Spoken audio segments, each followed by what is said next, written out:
할렐루야, 사랑을 축복합니다. 2020년 10월 7일 수요일 영성 랜선 큐티 여러분들을 주님의 이름으로 사랑을 축복합니다. 우리 기도하고 오늘도 고린도후서 함께 묵상하도록 하겠습니다. 사랑관에 많으신 하나님 감사합니다. 하나님의 은혜로 오늘도 힘찬 하루를 시작합니다. 복된 하루 되게 도와주시옵시고 세상에 지지 아니하며 말씀으로 세상을 이겨나가는 사랑하는 영성의 모든 청년들 되게 도와주시옵소서. 부족한 거 어디 있다면 기도하오니 내가 믿고 기도하는 그 주님의 이름으로 무엇이든지 다 이길 수 있는 우리 영성의 청년들 되게 도와주시옵소서. 오늘도 주님의 은혜 가운데 살기 원하며 거룩하신 예수님의 이름으로 간절히 기도합니다. 아멘.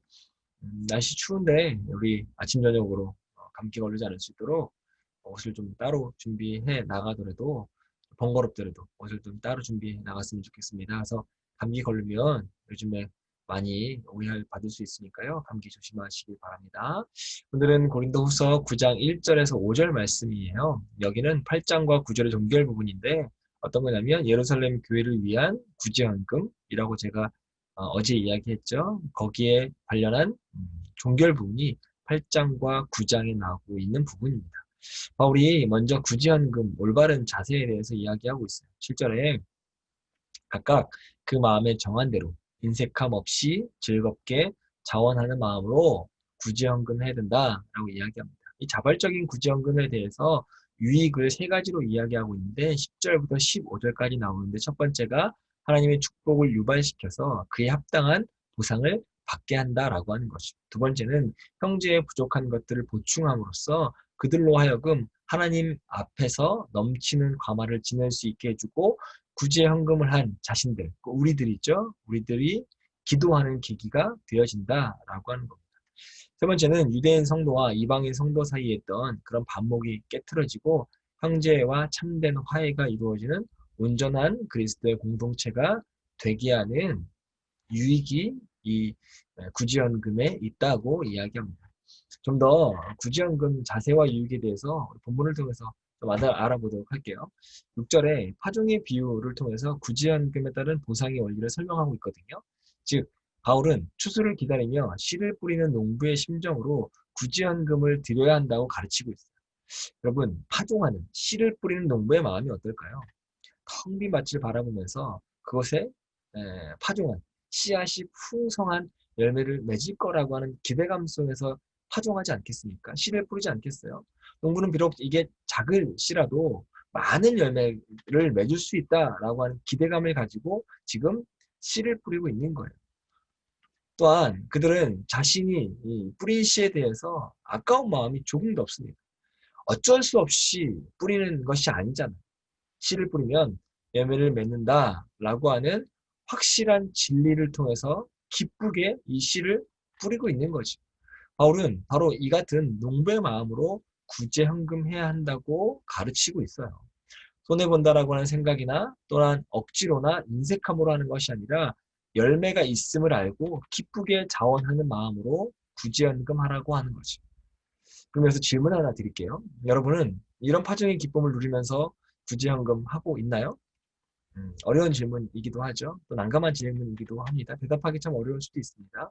근데 보면 자연에 있지는 않은 농부도 이 넘치는 수확의 기쁨이 있기에 기쁨으로 씨를 뿌리는데 하나님의 자녀인 우리가 하나님의 말씀을 믿지 않고 구제헌금을 억지로 또는 인색함으로 해서 되겠습니까?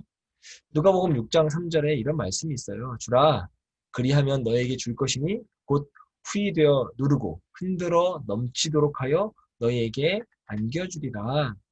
아멘. 우리에게 주신 하나님의 약속의 말씀인 줄 믿습니다. 진실하신 주님께서 우리가 베풀면 그 이상으로 안겨주시겠다고 분명히 우리에게 약속하셨어요. 믿는 여러분 되시길 바랍니다. 우리의 소유를 다른 사람에게 주는 것, 우리에게 있어서 희생으로 보이죠. 10을 가졌는데 5를 주면 5만 남아요. 언뜻 보면 우리가 가진 것이 줄었기에 그것이 손해 또는 희생으로 여겨질 수 있거든요. 때문에 우리는 굳이 하는 일에 머뭇거리기도 하고 주저하게 되기도 하죠. 아니 작정했다가도 다시 뒤로 물러설 때도 있어요. 그리고는 스스로 자신의 결정이 지혜롭다라고 생각합니다.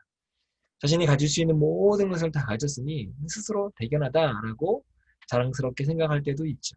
근데 생각해 보세요. 정말 진짜 지혜로운 사람일까? 라고 하면 성경에서는 아니라고 이야기합니다. 씨를 뿌려서 얻을 수 있는 그 풍성한 열매를 보지 못하기 때문에 불행하고 어리석은 사람뿐이라고 이야기하죠. 또 씨를 뿌린다고 해도 기쁜 마음으로 뿌리지 않고 억지로 뿌리는 것도 동일합니다. 여러분, 바울은 본문에서 세상의 경제 구조 속에서 완악해진 우리의 마음을 깨트리고 있어요. 기쁜 마음으로 헌금 드리지 못하는 우리, 또 드려도 기쁨이 아니라 의무감으로 드리는 우리, 이런 우리의 모습을 깨고 있는 것이죠. 그러니까 우리 모두가 바울의 소리에 귀를 기울이고 자원하는 마음으로 기쁘게 심는 농문처럼 씨를 뿌리고 하나님께 드리기를 바랍니다. 이 묵상을 하고 있는 영성의 모든 청년들이 사도 바울의 소리에 귀를 기울이고 자원하는 마음으로 기쁘게 심는 농부처럼 드리길 바라요. 이 본문을 주일에 조금 더 깊게 다루려고 합니다. 설교를 통해서 여러분과 함께 더 깊은 하나님의 갚아주심 만나기로 해요. 잠언의 말씀으로 오늘 영상 이렇게 마무리하겠습니다. 잠언 11장 25절인데요. 구제를 좋아하는 자는 풍족하여질 것이요 남을 윤택하게 하는 자는 윤택하여지리라. 아멘. 여러분에게 약속되어져 있는 말씀인 줄 믿습니다. 풍족함과 윤택함을 여러분이 누리길 바래요. 영상으로 내일 또 만나길 바라고요. 영성의 모든 청년들을 주님의 이름으로 사랑하고 축복합니다. 내일 목요일 날 만나요.